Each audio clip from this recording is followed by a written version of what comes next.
Up next in the broadcast, the so-called ICT Olympics, or the ITU Plenipotentiary Conference, came to an end in Busan, with member nations agreeing to use information and communication technology to resolve global issues and sustain economic development.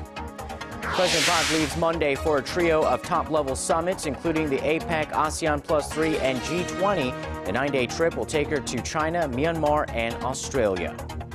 The U.S. government gives a green light to an upgrade of Korea's air defense system to better defend against threats from North Korea. The sale of PAC-3 interceptor missiles and related equipment still needs approval from the U.S. Congress. Primetime News begins now.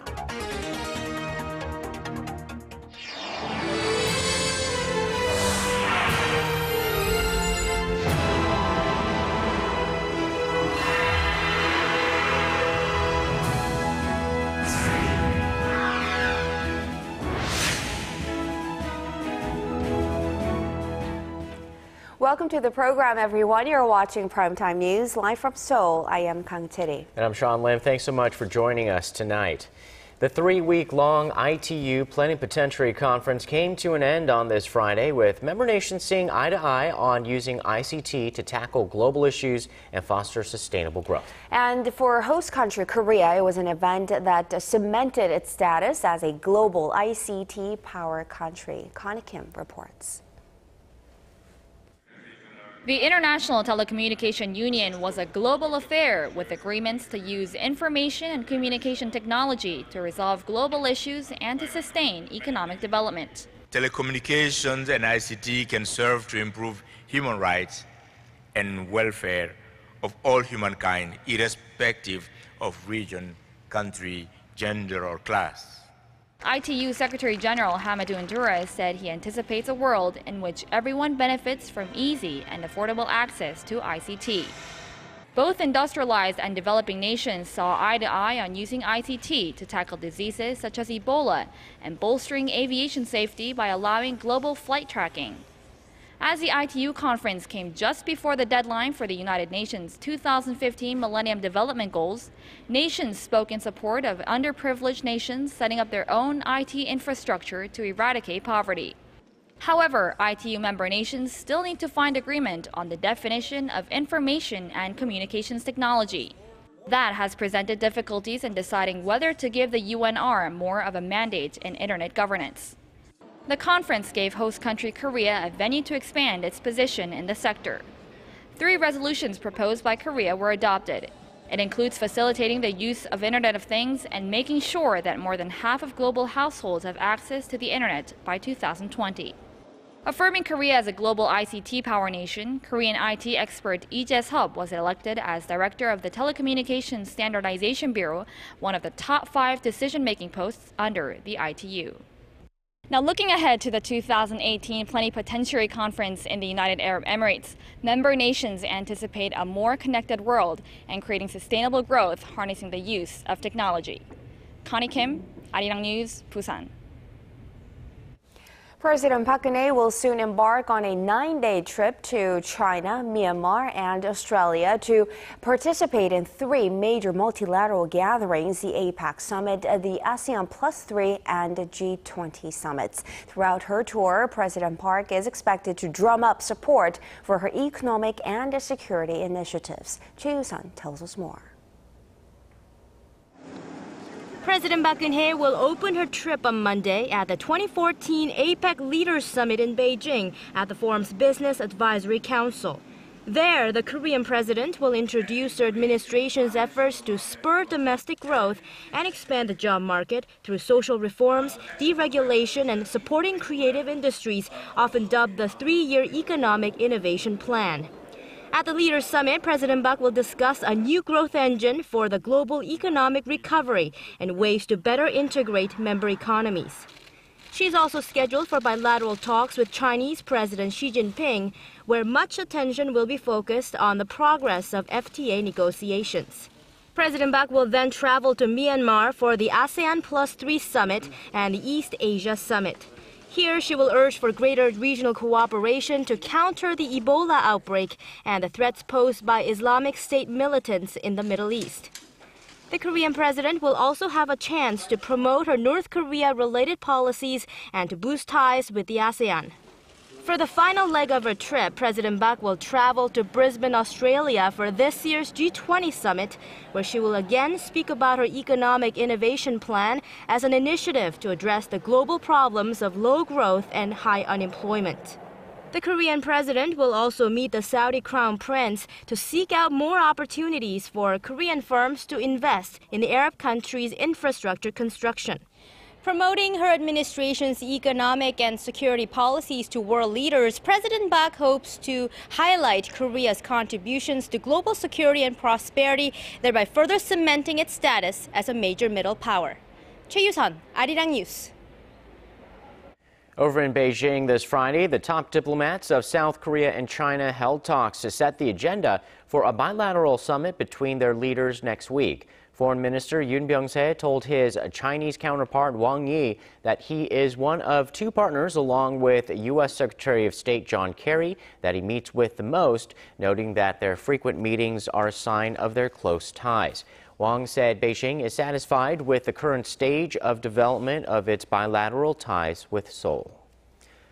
And while the prep for the Pak-Shi summit next week is well underway, hopes are fading for a similar event between President Park Geunhye and Japanese Prime Minister Shinzo Abe.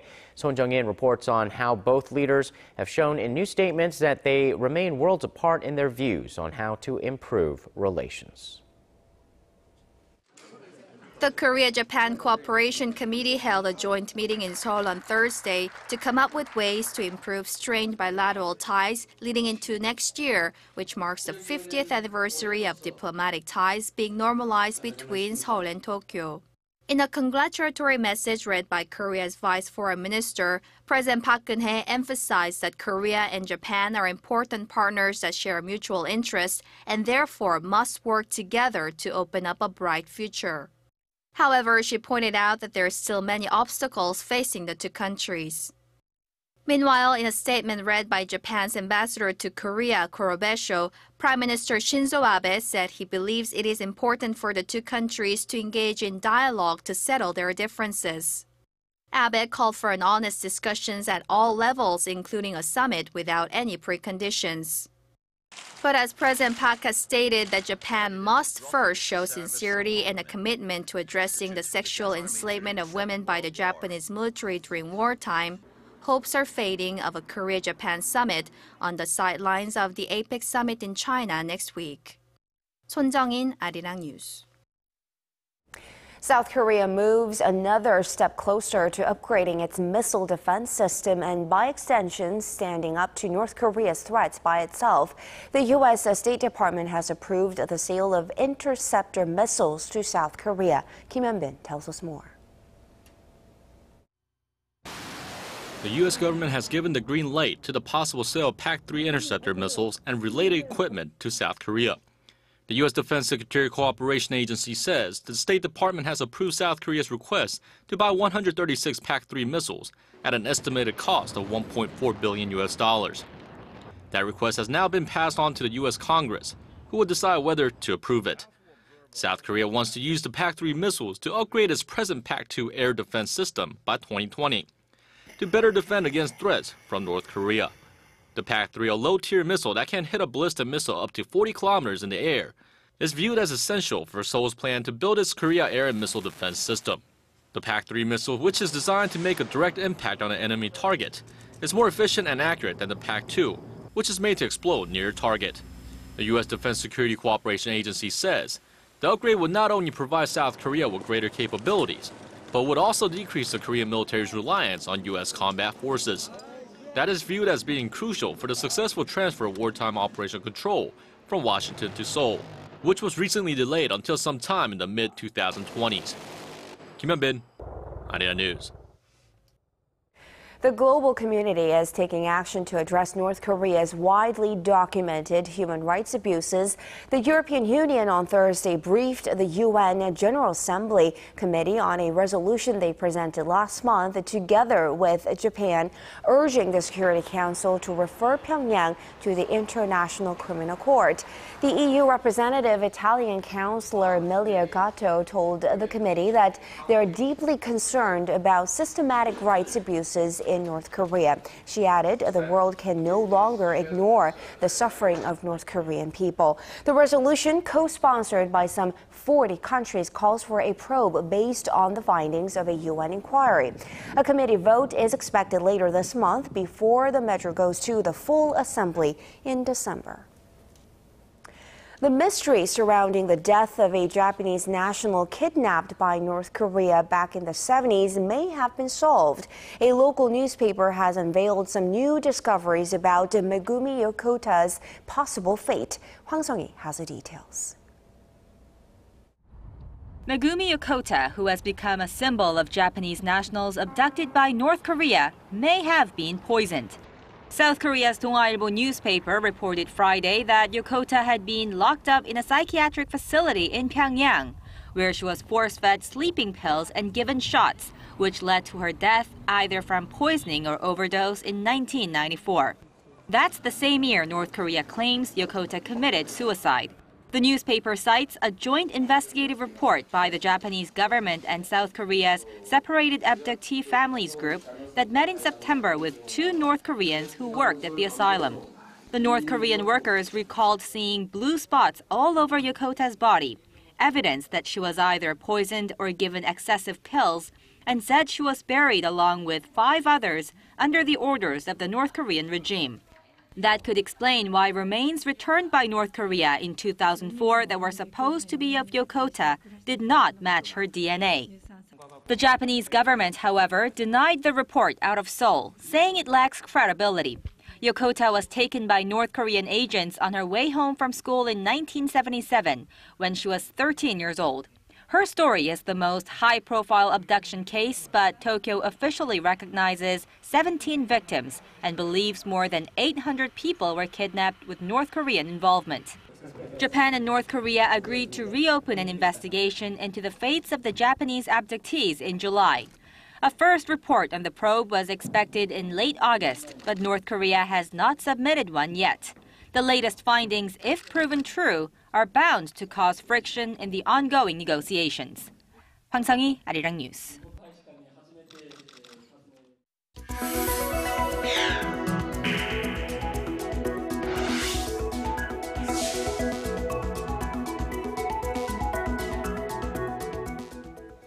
After months of discussions and heated disputes that brought parliamentary affairs to a grinding halt, lawmakers finally passed 3 special bills this Friday related to April's Seoul ferry disaster. Victims' families will get an investigation, and officials will get moving on reforming the nation's disaster response system and be able to go after the assets of those responsible for the tragedy. Our Ji Myung-gil reports.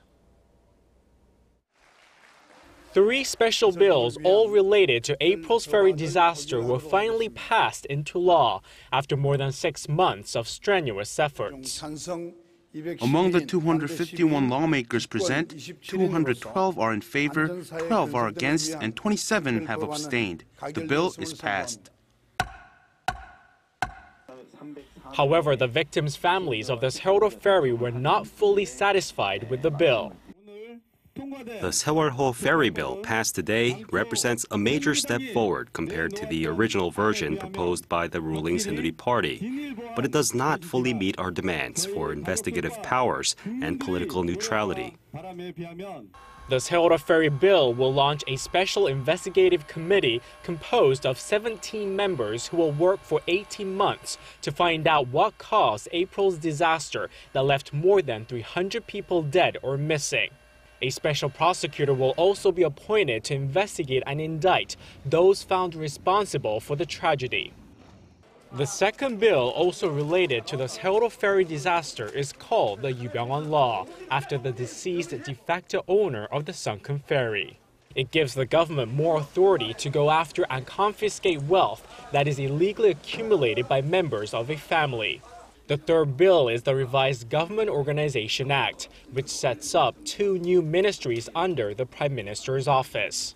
The new ministry that deals with disaster and safety management has 2 sub-level agencies to oversee the Korea Coast Guard and the National Emergency Management Agency. The other ministry will deal with the government's personnel matters.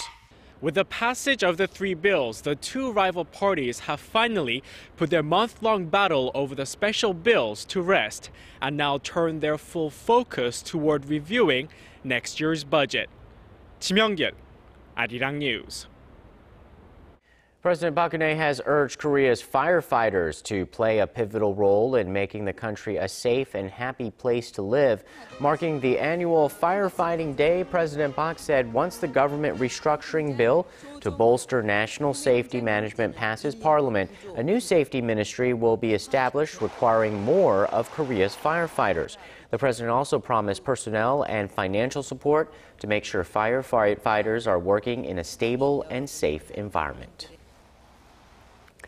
Koreans are notorious for working some of the longest hours in the world. The daily grind might be a little less grueling if they could take some days off after working so hard. But a new survey shows that Koreans take some of the fewest vacation days in the world as well. Our Park Ji-won tells us more.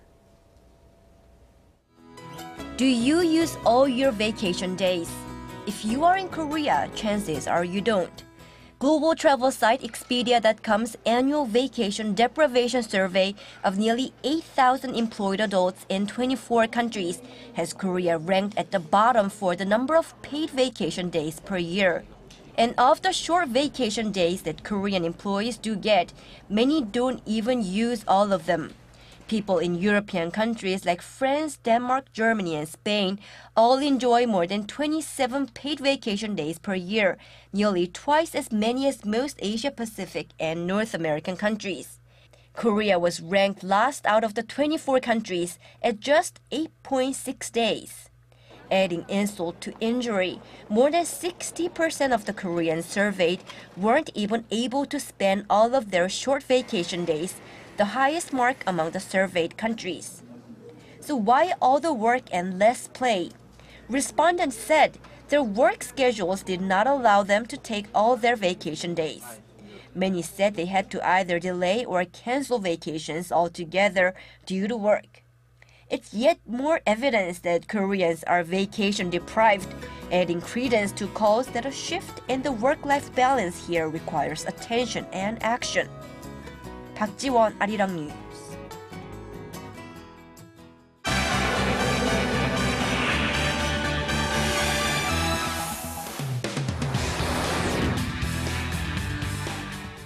A former U.S. Navy SEAL claims to have fired the shot that killed Osama bin Laden amid conflicting accounts of the fateful mission. With more, we turn to Paul Yee at the News Center. Paul, it's been more than 3 years since the al-Qaeda leader's death in Pakistan. Why the controversy now? Well, the story began when the Washington Post on Thursday quoted Rob O'Neill, a retired U.S. Navy commando, as saying that he fired the killing blow against bin Laden during the 2011 raid in Abbottabad. Now, that contradicts a previous account made by a fellow SEAL Team 6 member. Matt Bassinet wrote in a 2012 book that the designated point man had also fired at the al-Qaeda leader when they stormed the compound. But in a recent interview on NBC News, Bassinet stopped short of accusing O'Neill of falsely claiming the death. Bassinet is under criminal investigation by both the U.S. Navy and Justice Department for disclosing military mission details without official clearance. Both men are under fire for breaking Navy SEAL code for fame and financial gain. Entering the latest in international politics, new media reports suggest U.S. President Barack Obama is reaching out to Iran's supreme leader through secret diplomatic channels. The Wall Street Journal on Thursday reported that Obama had sent a letter last month to Iranian leader Ayatollah Ali Khamenei. In the message, he asked for support in the fight against Islamic State militants and reaching an agreement on Iran's long-standing nuclear dispute. Later speaking at a briefing, White House spokesman John Earnest declined to comment on what he called the private correspondence. I'm not in a position to discuss private correspondence between the president any world leader. I can tell you that the policy that the President and his administration have articulated about Iran remains unchanged. The suspected diplomatic exchange comes as Secretary of State John Kerry is scheduled to resume negotiations on Iran's nuclear program this weekend. And shifting to the global media industry, analysts say more companies are becoming less dependent on traditional revenue sources such as advertising and instead cashing in on selling media content. Popular digital platforms, whether it be mobile streaming or social media, are said to be leading the lucrative trend. What it does is to provide even more avenues for content providers to monetize their content, and this is exactly the outcome that they want. The challenge, though, is to be able to do that without cannibalizing the traditional model, which is still a multi-billion-dollar business, and this is a question that most of the stakeholders are still grappling with.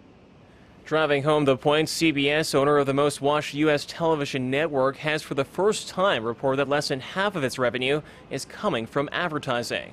That's a decline of more than 70% from just a few years ago.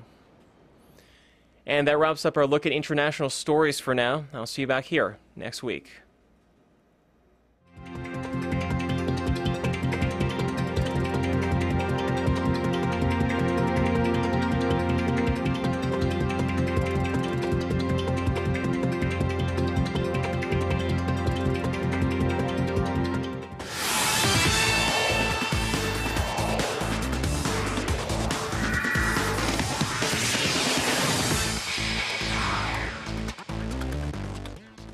Hello and welcome. I'm Stephen Che with Friday's Sports Rundown. Up first in the lineup, Game 3 of the KBO Korean Series. They took off Thursday to switch cities from Daegu to Seoul and tied at 1-1 in the series. Let's jump straight into the highlights. At Mokdong Stadium, Lions ace Chang Won-sam faced off against the Heroes' Oh Jae-young.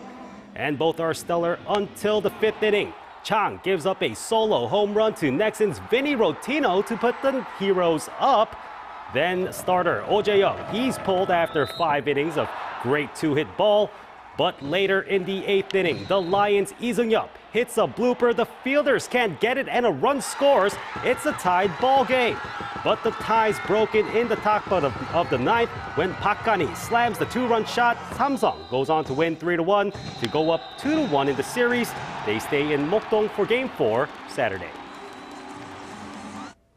And over to the KBL doubleheader, first to Goyang where the Orions hosted the KCC Aegis. The Orions won their last meeting. And they get ahead early in this one thanks to Troy Gillenwater before KCC makes a run in the 4th quarter. However, the Orions hold on to win, ending their 3-game skid and putting them at sole possession of 2nd place. Meanwhile, in Anyang, KGC, perhaps tired of being last, power to a win at home over the SK Knights, snapping the visitors' 4-game winning streak. And moving on to South Korea football, manager Uli Stilica made some roster changes ahead of the national team's trip to the Middle East. QPR's Yoon Seok-young and Hong Chul of the K-League's Suwon Samsung are replacing Kim Jin-soo and Park Ju-ho, who are recovering from recent injuries.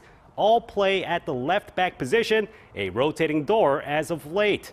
The national team will assemble in Amman, Jordan on Monday, ahead of their friendlies against Jordan on the 14th and Iran on the 18th this month. And speaking of football, talks of the 2022 Qatar World Cup moving to the winter have been stirring for some time now, but the IOC says that the 2022 Winter Games aren't budging. The IOC-backed Olympic Council of Asia President Sheikh Ahmad Al-Fahad Al-Sabah's statements on Thursday that it's FIFA's job to find a way not to clash with the Olympics. They added that they're, quote, happy with FIFA President Sepp Blatter's assurances that the tournament won't be held from January to February. And that wraps it up for now. Your weather's up next. Have a great night.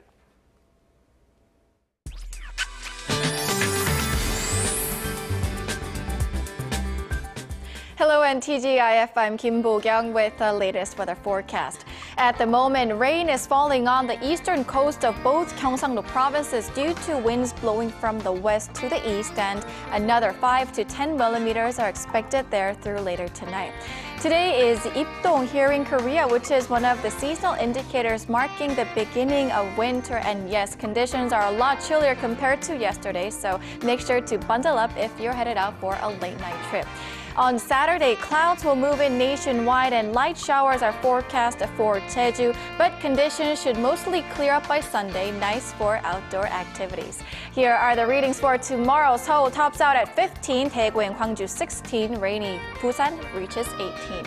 As for other regions, Daejeon peaks at 13, Jeju 15, Mount Kumgang remains cooler at 6. Those are the updates we're following at this hour. Have a wonderful Friday evening. I'll see you soon.